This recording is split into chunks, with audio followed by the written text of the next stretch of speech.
देखा है कि चाहे कितना ही अभागा मनुष्य हो, अगर वह सुबह के समय ब्रह्म मुहूर्त में उठता है तो वह बहुत सुखी रहता है। ऐसा क्यों है? मुझे ब्रह्म मुहूर्त का रहस्य बताइए।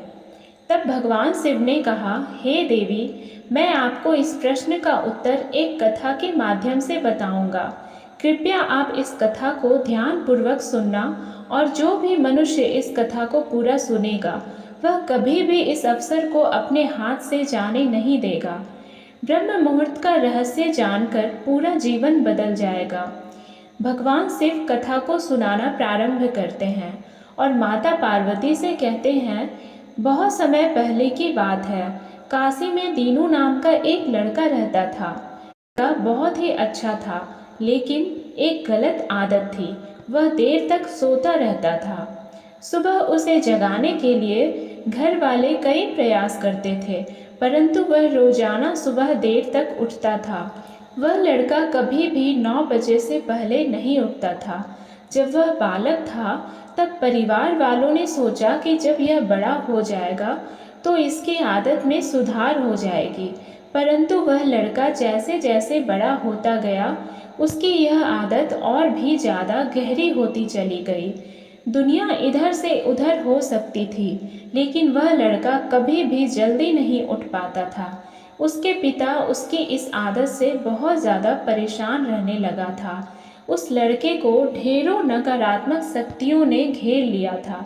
वह सभी को पलट कर जवाब देता था और दिन भर उदास रहता था। इसका असर उसके स्वास्थ्य पर भी पड़ रहा था। जब उस लड़के को यह पता लगा कि उसके सारे मित्र सफलता को प्राप्त कर चुके हैं, तब वह और भी ज़्यादा चिंतित हो गया और ईश्वर को कोसने लगा। वह बार बार यही कहता था कि मेरी किस्मत ही खराब है, परंतु उसके पिता अच्छी तरह से जानते थे कि उस लड़के के असफल होने के पीछे क्या कारण है। भगवान शिव ने कहा, हे देवी, फिर एक दिन की बात है।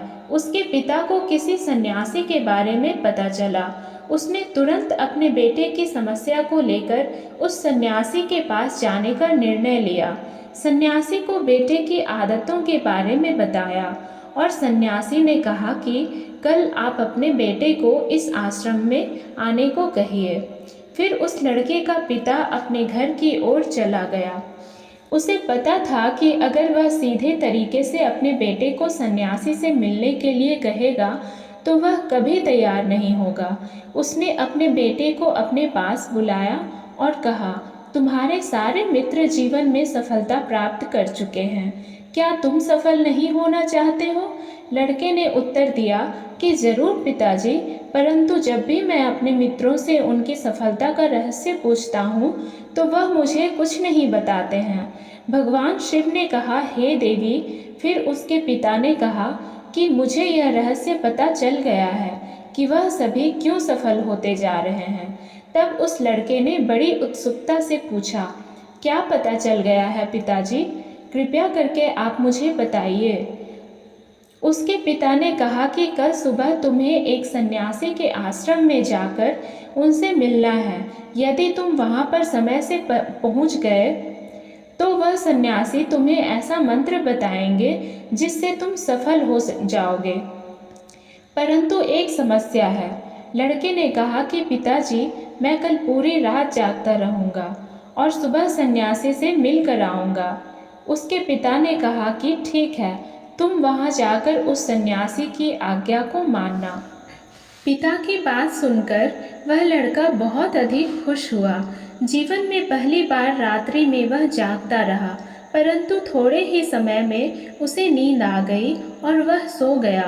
फिर अगली सुबह जब वह उठा तो उसे पता चला कि सन्यासी से मिलने का समय समाप्त हो चुका था।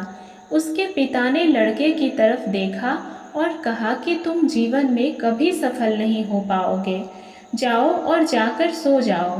पिता की यह बात सुनकर उस लड़के को बहुत दुख हुआ। उसने मन ही मन स्वयं को चुनौती दी कि कल सुबह वह सन्यासी से मिलने अवश्य जाएगा। उसने अपने पैर में एक छोटा सा घाव बना लिया जिससे दर्द के कारण उसे रात भर नींद नहीं आई। भगवान शिव ने कहा, हे देवी, यह ऐसा पहला अवसर था जब उसने अपने जीवन में पहली बार सूर्योदय देखा था। वह तुरंत ही तैयार होकर सन्यासी से मिलने के लिए चला गया। आज उसका अनुभव कुछ अलग ही था। वह बेहद शांत महसूस कर रहा था। चलते चलते वह लड़का जैसे ही सन्यासी के आश्रम में पहुंचा तो वहां पर उसने देखा कि सन्यासी और उसके सभी शिष्य ध्यान लगाकर बैठे हुए थे। भगवान शिव ने कहा, हे देवी, फिर जब ध्यान का समय समाप्त हुआ तब लड़का उस सन्यासी के पास पहुंचा और उन्हें प्रणाम करते हुए बोला कि आपके पास कोई ऐसा मंत्र है जिससे मैं सफल हो सकता हूँ? कृपया करके मुझे वह मंत्र बताइए। मैं भी अपने मित्रों के समान सफल होना चाहता हूँ और अच्छा जीवन जीना चाहता हूँ। भगवान शिव ने कहा, हे देवी। फिर सन्यासी मुस्कुराए और बोले, अच्छा, तो तुम वही बालक हो। तुम्हारे पिताजी मुझसे मिलने आए थे और उन्होंने तुम्हारे विषय में मुझे सब कुछ बता दिया था।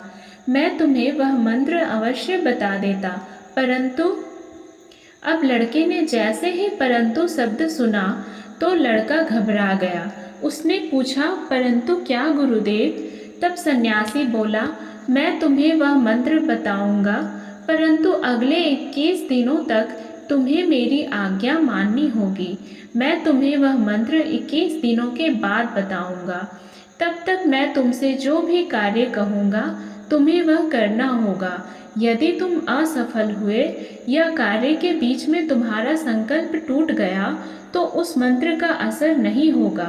दृढ़ निश्चय के साथ उस लड़के ने कहा कि मुझे आपकी सारी आज्ञा स्वीकार है। मैं अगले 21 दिनों के लिए आपका दास हूँ। आप जो भी कहेंगे मैं वही कार्य करूँगा। मुझे केवल और केवल उस मंत्र के बारे में जानना है। भगवान शिव ने कहा, हे देवी। फिर सन्यासी ने उस लड़के से कहा कि ठीक है, कल से तुम्हारा कार्य शुरू होगा। तुम इसी आश्रम में निवास करोगे। वह लड़का आश्रम में निवास करने के लिए तैयार हो गया।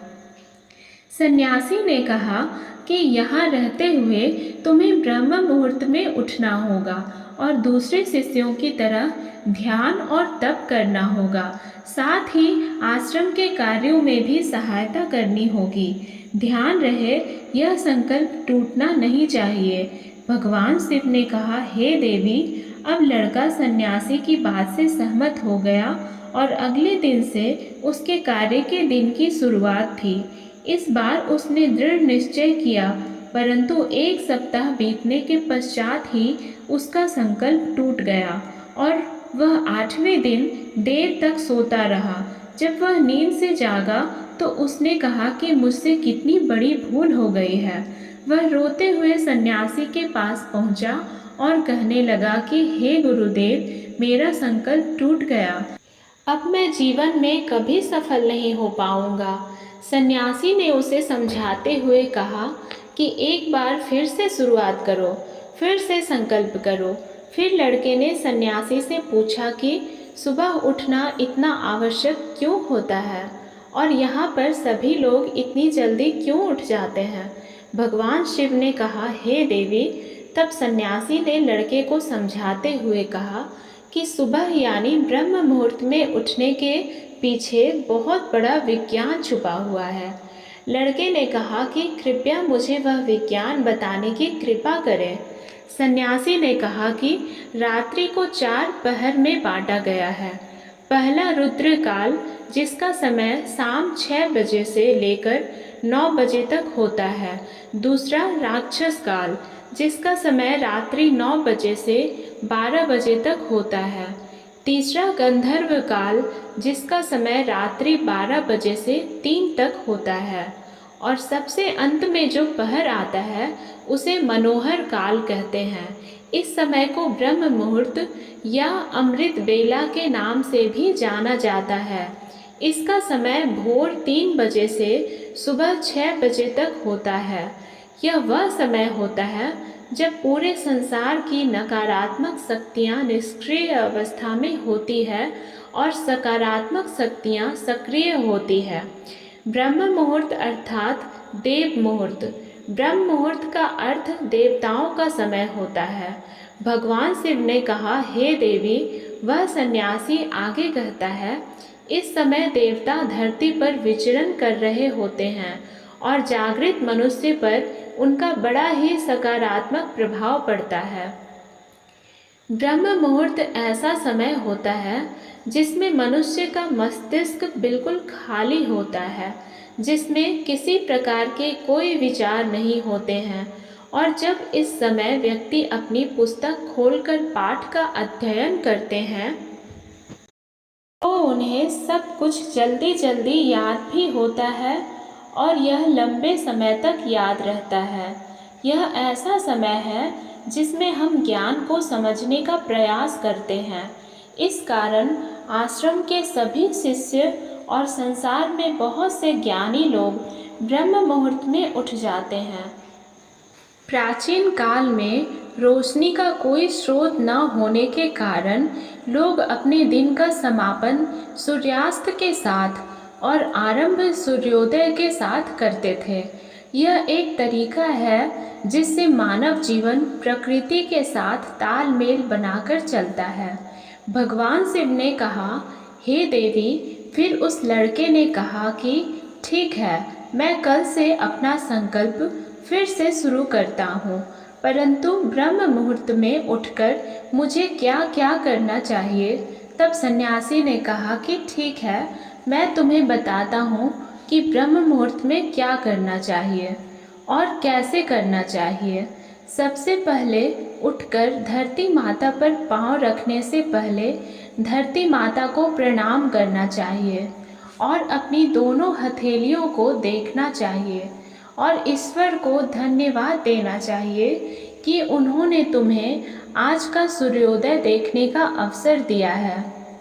इसके बाद नित्य कर्म और स्नान करने से शरीर की ही नहीं बल्कि मन की शुद्धता भी बढ़ती है। स्नान करने के पश्चात ध्यान की प्रक्रिया होती है। ब्रह्म मुहूर्त में ध्यान की अवधि 21 दिन तक होती है। इस विधि का उपयोग तब किया जाता है जब आप अपनी कोई मनोकामना की पूर्ति चाहते हैं। यह ऐसा समय होता है जब व्यक्ति अपने आज्ञा चक्र को सक्रिय करने पर काम करते हैं। भगवान शिव ने कहा, हे देवी, आगे वह सन्यासी कहता है, आज्ञा चक्र दोनों भौहों के बीच होता है। यह संकल्प का स्थान भी कहा जाता है। अगर इस चक्र पर ध्यान केंद्रित किया जाए और अपनी मनोकामना को बार बार दोहराया जाए तो मात्र 21 दिनों के भीतर वह मनोकामना पूरी हो जाती है।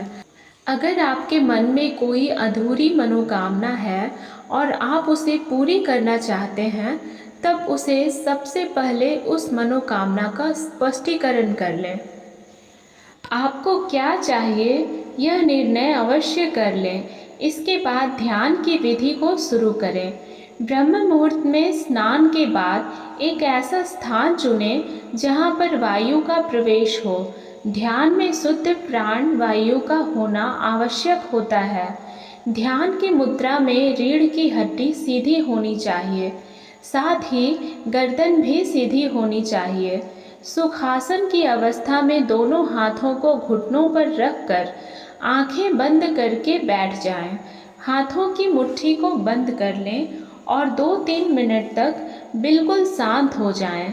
जब आपका शरीर स्थिर हो जाए और श्वास भी शांत हो जाए, तब उसके बाद अपना सारा ध्यान आज्ञा चक्र पर लगाएं। इस दौरान लंबी गहरी सांस लें और सांस को रोक कर रखें। इस समय आप अपनी इच्छा को मन ही मन दोहराएं और अपने मन से इष्ट देव और देवी देवताओं और गुरुजनों का चिंतन करें। भगवान शिव ने कहा, हे देवी, उस सन्यासी ने कहा, जब सांस को रोकना कठिन हो जाए तब धीरे धीरे सांस को बाहर की ओर छोड़ो। सांस को नाक से भरें और मुख से बाहर छोड़ें। इस प्रक्रिया को 3 से 4 बार प्रतिदिन दोहराएं। ऐसा प्रतिदिन करने से आपकी जो मनोकामना है वह अवचेतन मन तक अवश्य पहुंच जाएगी और इच्छा पूर्ति जल्दी ही होगी। आज्ञा चक्र सक्रिय होता है और हमारी आज्ञा को पूरा करता है। सांस को रोककर रखने के दौरान शरीर में आपातकाल की स्थिति हो जाती है, जिससे कि आप बेकार की बातें सोचने और विचार करने से बचते हैं। ब्रह्म मुहूर्त के समय ईश्वर की विशेष कृपा होती है और कोई भी व्यक्ति अपनी मनोकामना को इस समय दोहराता है तो उसकी इच्छा जल्द से जल्द पूरी होती है। भगवान शिव ने कहा, हे देवी, इस प्रकार सन्यासी ने उस लड़के को ब्रह्म मुहूर्त का महत्व बताया। अगले 21 दिनों तक उस लड़के ने बड़े ही मन के साथ इस प्रक्रिया को अपनाया। अब वह बहुत ही ज़्यादा अनुशासित और शांत स्वभाव का बन चुका था। उस लड़के ने जैसे ही अपना संकल्प पूरा कर लिया, उसके बाद वह लड़का बड़े ही प्रसन्न भाव से सन्यासी के पास पहुंचा और कहने लगा, हे गुरुदेव, मैंने 21 दिनों का संकल्प पूरा कर लिया है। अब कृपया मुझे सफल होने का मंत्र बताइए। तब उस सन्यासी ने मुस्कुराते हुए कहा कि पिछले 21 दिनों से जो अभ्यास तुम करते आए हो वही तुम्हारी सफलता का मंत्र है। जो व्यक्ति ब्रह्म मुहूर्त में उठकर ध्यान प्रक्रिया को सही से करते हैं वह जीवन में कभी असफल नहीं हो सकते। तुम्हें ब्रह्म मुहूर्त का रहस्य पता चल चुका है। अब तुम इसे जीवन पर्यंत करो। तुम्हें जीवन के लक्ष्य और सफलता दोनों प्राप्त होंगे। उस लड़के ने सन्यासी को धन्यवाद दिया और ब्रह्म मुहूर्त के नियमों का पालन जीवन पर्यंत तक करने का वादा भी किया। भगवान शिव ने कहा, हे देवी, अब तो आपको पता चल गया होगा कि ब्रह्म मुहूर्त में क्या होता है। तब माता पार्वती ने कहा, हे स्वामी, अब मुझे ब्रह्म मुहूर्त का संपूर्ण ज्ञान हो गया है।